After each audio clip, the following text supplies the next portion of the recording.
कोई इंसान शरारत से पायदार नहीं रह सकता, लेकिन सादिकों की बुनियाद को कभी जंबिश ना होगी। अपने ख्याल में अपने आप को दानिशमंद मत समझ, खुदावंद से डर और बदी से बाज रह।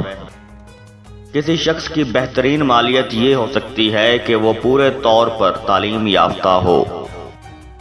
घर और माल वो मेरास है जो बाप से हासिल होती है, लेकिन दानिशमंद बीवी नेमत खुदाबंदी है। जब खलकत के पास जाओ तो अपनी जबान की हिफाजत करो। मखलूक को तरीका नेकी सिखलाओ और बदी से दूर रह, और खलक को भी बदी से दूर रखने की कोशिश कर। गुस्से में हाथ की और दस्तरख्वान पर पेट की हिफाजत कर। शरीर की बदकारियां उसको पकड़ लेंगी और वो अपने ही गुनाहों की रस्सियों में जकड़ा जाएगा। जब इंसान की रविश खुदा की मर्जी के मुताबिक होती है तो वो दुश्मनों को दोस्त बना लेता है।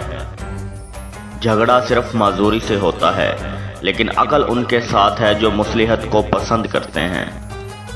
किसी इंसान से बिला वजह झगड़ा ना कर जबकि उसने तुझसे कुछ बदी नहीं की।